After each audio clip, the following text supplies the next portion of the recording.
Hello नमस्कार dear student, welcome to success career. आज की इस वीडियो में आप क्लास 5 को करने वाले हैं प्रिंसिपल ऑफ टीचिंग के। जैसे कि मैं 4 क्लास करा चुका हूं, जिसमें 1 से लेकर 100 तक क्वेश्चन जो कि मैं कंप्लीट करा चुका था, और ये हम लोग 101 क्वेश्चन से आज स्टार्ट करेंगे। ठीक है, और इससे पहले कि मैं स्टार्ट करने से पहले एक बता दूं कि ये इसकी PDF आपको हमारे सक्सेस करियर एप्लीकेशन से मिल जाएगा। सक्सेस करियर एप्लीकेशन की लिंक आपको मैं डिस्क्रिप्शन बॉक्स में दे दूंगा, या आप प्ले स्टोर से सक्सेस करियर सर्च करके एप्लीकेशन को, ये लोगो लगा होगा, इस लोगो लगा हुआ एप्लीकेशन को आप लोग डाउनलोड करके PDF को डाउनलोड कर लीजिएगा। साथ में अगर आप मॉक टेस्ट लगाना चाह रहे हैं, ठीक है, ये मॉक टेस्ट लगाना चाह रहे हैं, तो ये मॉक टेस्ट आपको 99 रुपये में ऑनलाइन क्विज के माध्यम से अवेलेबल है, जिसमें 50 क्वेश्चन के 8 सेट दिए गए हैं, यानी कि टोटल 400 क्वेश्चन आप लोगों को प्रीवियस ईयर के इस मॉक टेस्ट में अवेलेबल है। यदि आप मॉक टेस्ट लगाना चाहते हैं, ऑनलाइन कैसे एग्जामिनेशन होता है बिल्कुल उस पर आधारित बनाया गया है, तो आप जरूर मॉक टेस्ट जरूर लगाइएगा। आइए आज की क्लास को स्टार्ट करते हैं। 101 नंबर का क्वेश्चन जो यहाँ पे दिया हुआ है, 101 नंबर का, to work on a single platform with the help of internet student and teacher should be from. एक ही मंच पर काम करने के लिए इंटरनेट की मदद से छात्रों और शिक्षकों को होना चाहिए। रूरल एरिया में होना चाहिए या अर्बन एरिया में होना चाहिए, या रूरल या अर्बन एरिया दोनों में, या नन ऑफ दी इनमें से कोई नहीं। तो देखिए, एक ही सिंगल प्लेटफॉर्म पे वर्क करने के लिए एक स्टूडेंट हो या टीचर, उसको कहाँ पे होना चाहिए, तो उसे दोनों जगह पे वो वर्क कर सकता है। जैसे रूरल एरिया में हो, यानी कि रूरल एरिया यानी कि ग्रामीण एरिया जिसे बोलते हैं, अर्बन एरिया यानी कि शहरी क्षेत्र को बोलते हैं, तो दोनों जगह से इंटरनेट अगर अवेलेबल है गांव में या शहर में, तो वर्क किया जा सकता है सिंगल प्लेटफॉर्म पे, ये याद रखिएगा। जैसे मान लीजिए कि मैं गांव से पढ़ा रहा हूँ आप लोगों को, और आप किसी शहर में पढ़ रहे हैं, तो दोनों जगह से तो काम हो रहा है ना। मैं यहाँ से आपको पढ़ाने का काम कर रहा हूँ, आप शहर से पढ़ने का, तो ये कोई मैटर नहीं करता, चाहे गांव हो या शहर, इंटरनेट अवेलेबल होनी चाहिए। चलिए नेक्स्ट क्वेश्चन देखिए, 102 नंबर। दिया है computer aided learning is a which max teaching interest and joyful. यानी कि इनमें से कौन सा ऐसा कंप्यूटर एडेड लर्निंग है जो कि टीचिंग को इंटरेस्टिंग बनाता है और आनंददायक बनाता है। कंप्यूटर एडेड लर्निंग के एक क्या है जो शिक्षण को रोचक और आनंददायक बनाता है? किताब जो है नहीं, कंप्यूटर एडेड लर्निंग बोल रहा है, प्रोग्राम, स्ट्रेटजी या टॉय। तो जो कंप्यूटर में क्या होगा, प्रोग्राम होगा ना, तो प्रोग्राम यहाँ पे क्या हो जाएगा, कार्यक्रम। कंप्यूटर एडेड लर्निंग में एक प्रोग्राम जो है शिक्षण को रोचक और आनंददायक बना देता है। करेक्ट आंसर क्या हो जाएगा यहाँ पे, बी हो जाएगा। नेक्स्ट क्वेश्चन देखिएगा, 103 नंबर दिया है, overhead projector are normally use in classroom which have student strength around.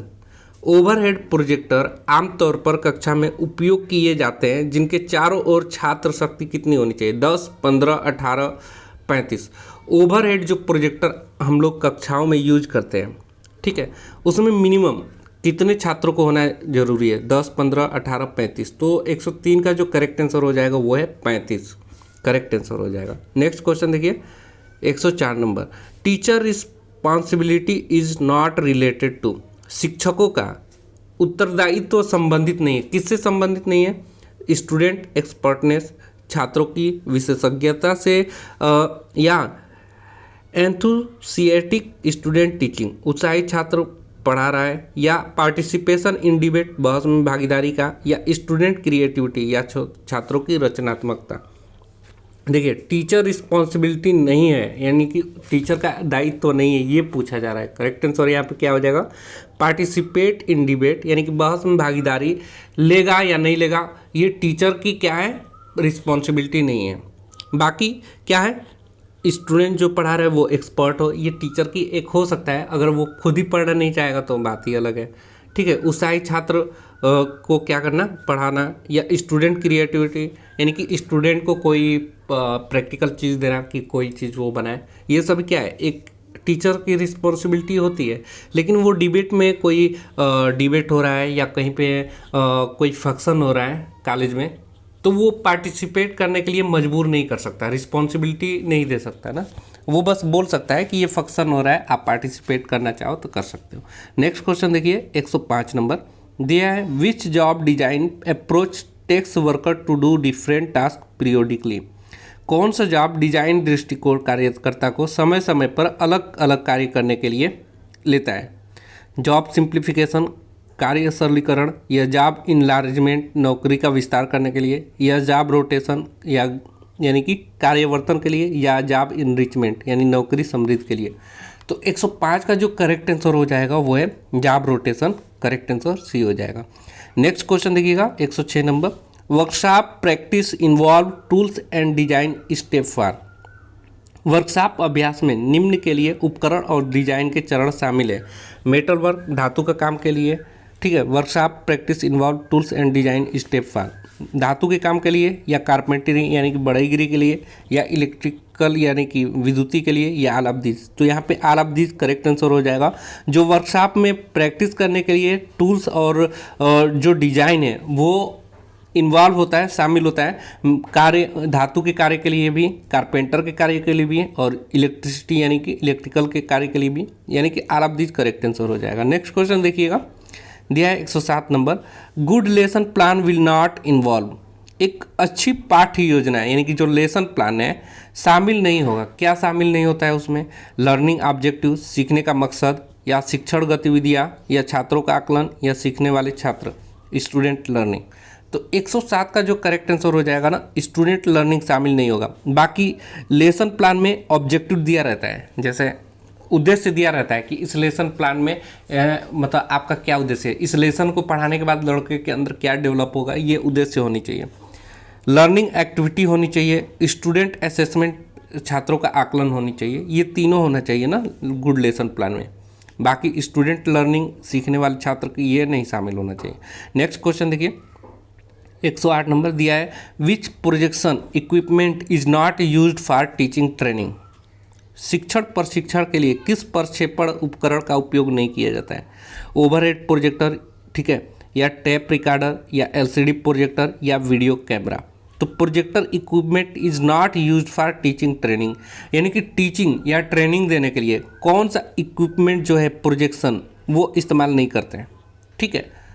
तो देखिए यहाँ पे ओवरहेड प्रोजेक्टर का हम लोग इस्तेमाल करते हैं, टेप रिकॉर्डर का टीचिंग एवं ट्रेनिंग में नहीं करते हैं। टेप रिकॉर्डर क्या होता है? एक ऑडियो बस सुनाई देगा, जिससे कि हमें टीचिंग और ट्रेनिंग में इसका इस्तेमाल नहीं करते। बाकी एलसीडी प्रोजेक्टर का भी इस्तेमाल करते हैं, वीडियो कैमरा का भी प्रयोग करते हैं, ओवरहेड कैमरा का भी प्रयोग करते हैं। यहाँ पे नॉट यूज फॉर, तो क्या यूज नहीं करते हैं? तो टैप रिकॉर्डर का यूज नहीं करते हैं, करेक्ट आंसर बी हो जाएगा इस प्रकार। नेक्स्ट क्वेश्चन देखिएगा 109 नंबर दिया है, independent student learning approach is related to. स्वतंत्र छात्र सीखने का दृष्टिकोण संबंधित है, किससे संबंधित है वो पूछा जा रहा है। कंस्ट्रक्टिविस्ट अप्रोच यानी रचनावादी दृष्टिकोण, या स्किल बेस्ड अप्रोच यानी कि कौशल आधारित दृष्टिकोण, या फॉर्मल अप्रोच यानी कि औपचारिक दृष्टिकोण, या डिस्ट्रक्टिव अप्रोच यानी कि विनाशकारी दृष्टिकोण। तो देखिए एक स्वतंत्र छात्र सीखने का दृष्टिकोण संबंधित होगा, किससे होगा? तो वो है स्किल बेस्ड अप्रोच पे, ठीक है।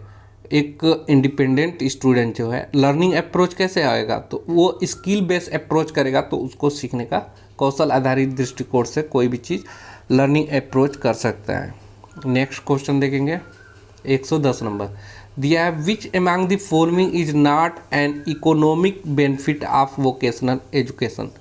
निम्नलिखित में से कौन सा व्यावसायिक शिक्षा का आर्थिक लाभ नहीं है? पहला ऑप्शन दिया है क्रिमिनल रिडक्शन, अपराध में कमी, या लेबर मार्केट आउटकम यानी श्रम बाजार में परिणाम, या एम्प्लॉयमेंट प्रोडक्टिविटी यानी कर्मचारियों की उत्पादकता, या फर्म्स परफॉर्मेंस यानी फर्मों का प्रदर्शन। तो यहाँ क्या पूछा जा रहा है? व्यावसायिक शिक्षा का आर्थिक लाभ नहीं है। आर्थिक लाभ नहीं है तो आर्थिक लाभ इसमें से कौन सा नहीं है? क्राइम रिडक्शन यानी कि अपराध में कमी, ये आर्थिक लाभ नहीं है। बाकी यहाँ पे लेबर मार्केट आउटकम आएगा तो ये आर्थिक लाभ है। एम्प्लॉय प्रोडक्शन बढ़ेगा तो भी आर्थिक लाभ होगा। फर्म परफॉर्मेंस अच्छा होगा फर्म की तो वो भी आर्थिक लाभ होगा। करेक्ट आंसर यहाँ पे ए हो जाएगा। नेक्स्ट क्वेश्चन देखेंगे 111 नंबर दिया है, इन कोर्स डिजाइन यानी कि कोर्स को डिजाइन करते समय which among the following help in the direct identification of content. यानी कि कोई भी कोर्स डिजाइन किया जाता है तो उसमें जो कंटेंट की पहचान के लिए, ठीक है, जो सामग्री इस्तेमाल करते हैं वो क्या है इसमें से? तो लॉजिस्टिक्स होनी चाहिए, तर्कशास्त्र होना चाहिए, क्लास मीटिंग होनी चाहिए यानी कि कक्षा की बैठकी होनी चाहिए, या लर्निंग ऑब्जेक्टिव होना चाहिए यानी कि सीखने का मकसद होना चाहिए, या कंटेंट यानी कि जो वो संतुष्टि भरी होनी चाहिए। तो देखिए जो यहाँ पे पाठ्यक्रम डिजाइन किया जाता है, ठीक है, जो पाठ्यक्रम डिजाइन किया जाता है तो उसमें लर्निंग ऑब्जेक्टिव को ध्यान में रख के कोई भी पाठ्यक्रम डिजाइन किया जाता है, कंटेंट डिजाइन किया जाता है। ऐसे मान लीजिए कोई लेसन आपको पीओटी पढ़ाया जा रहा है, पीओटी क्या किया गया, एक ये कोर्स डिजाइन किया गया है जिसमें क्या होता है कि आप टीचर बनेंगे, एक अनुदेशक बनेंगे, एक इंस्ट्रक्टर बनेंगे, तो आप अपने क्लास को कैसे हैंडल करेंगे, लेसन कैसे पढ़ाएंगे, कैसे प्रैक्टिकल कराएंगे, ठीक है, ये लेसन प्लान, डेमो प्लान, ये सभी क्या है, ये आपको कोर्स डिजाइन के माध्यम से आपको सिखाया जाता है ना। तो यहाँ पे लर्निंग ऑब्जेक्टिव होता है कि क्या सीखना चाहिए वो कोर्स में, तो ये आपका करेक्ट आंसर सी हो जाएगा। नेक्स्ट क्वेश्चन देखेंगे 112 number, for making a good lesson plan, ठीक है, teacher should write learning process at the dot dot dot of the plan.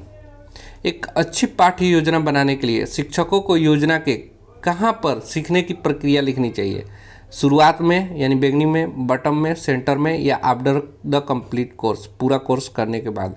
तो देखिए जो 112 का करेक्ट आंसर हो जाएगा ना वो है सेंटर, ठीक है, करेक्ट आंसर क्या हो जाएगा 112 का सी हो जाएगा, केंद्र में। देखिए सबसे पहले आप ऊपर लिखते हैं लेसन का नाम वगैरह, फिर उसके नीचे लिखते हैं ऑब्जेक्टिव, फिर उसके नीचे मटेरियल वगैरह लिखते हैं, तो यहाँ पे सेंटर करेक्ट आंसर हो जाएगा। नेक्स्ट क्वेश्चन देखेंगे, देखिए ऊपर बहुत कुछ लिखा होता है ना, पहले आप लेसन का नाम लिखेंगे, फिर अपना नाम लिखेंगे, फिर अपना रोल नंबर लिखते हैं, ठीक है, फिर चैप्टर यूनिट लिखते हैं, डेट लिखते हैं, तब जाकर तो ऑब्जेक्टिव यानी कि लिखते हैं। ऑब्जेक्टिव मतलब क्या क्या सीखेंगे इस लेसन में, तो 4-5 लाइनें होती है लेसन प्लान में, तो वो बीच में ही होता है, ठीक है, इस प्रकार याद रखिएगा। 113 याद रखेंगे, 113 नंबर का क्वेश्चन देखिए, दिया what is the main difference between N instructor and a teacher, ठीक है, दिया है कि प्रशिक्षक और शिक्षक के बीच मुख्य अंतर क्या है।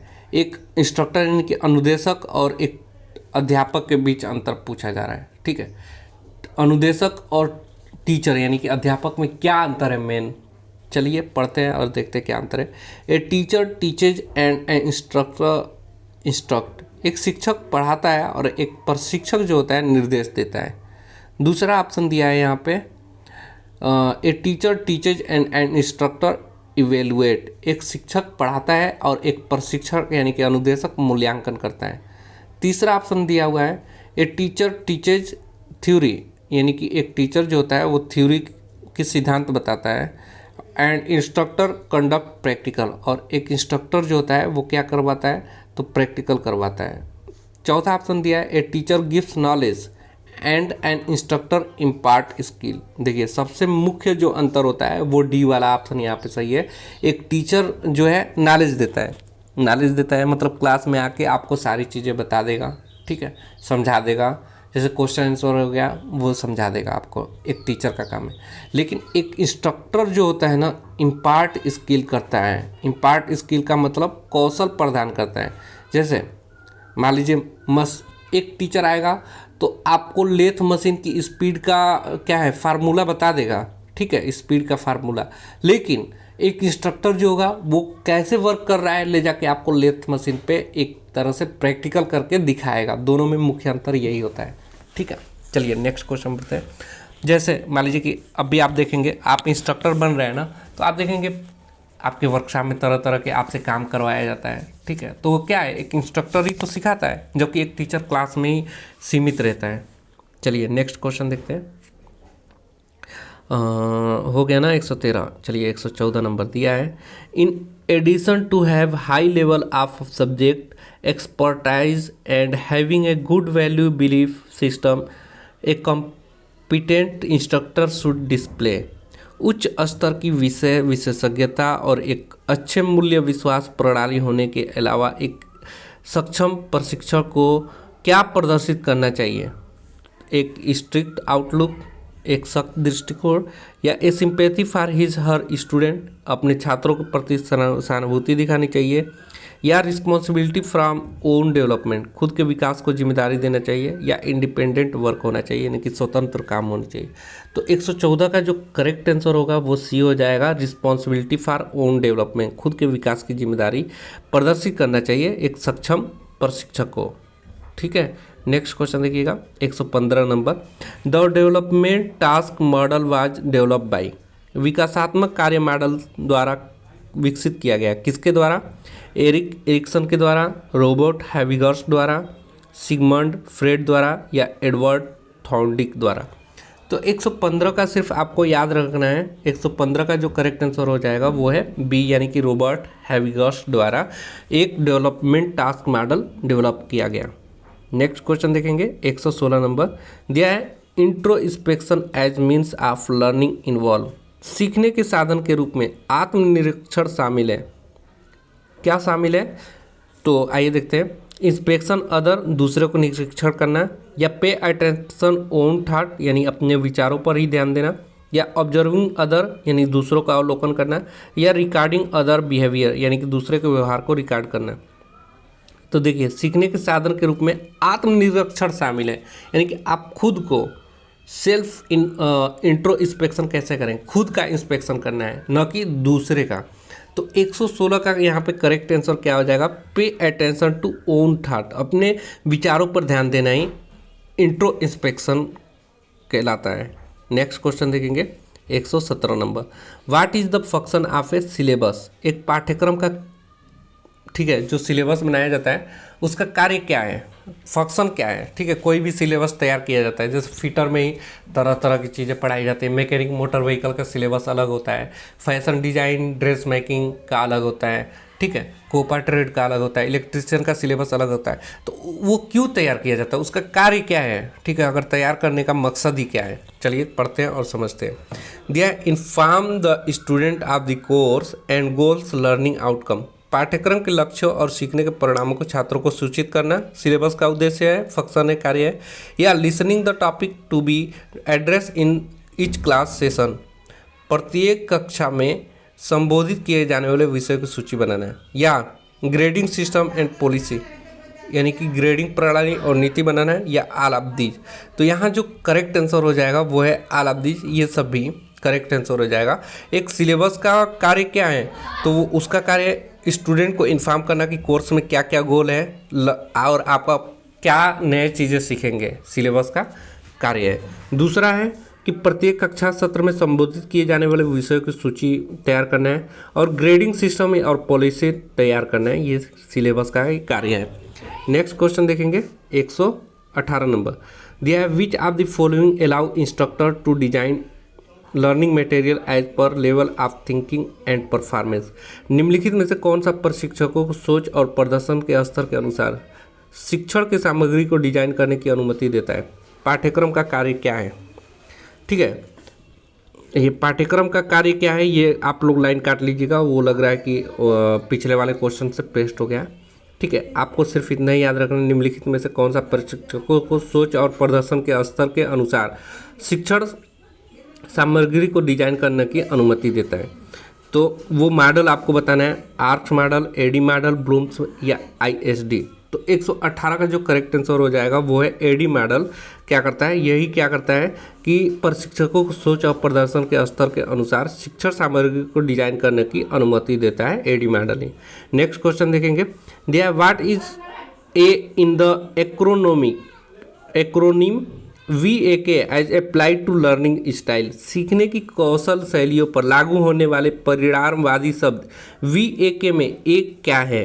तो देखिए, यहाँ पे आप लोग विम का पढ़े थे ना क्वेश्चन, W का फुल फॉर्म पूछ लेता था, I का तो रिटन इंस्ट्रक्शनल मटेरियल, ऐसे VAK को भी आपको याद रखना है, VAK को याद रखना है।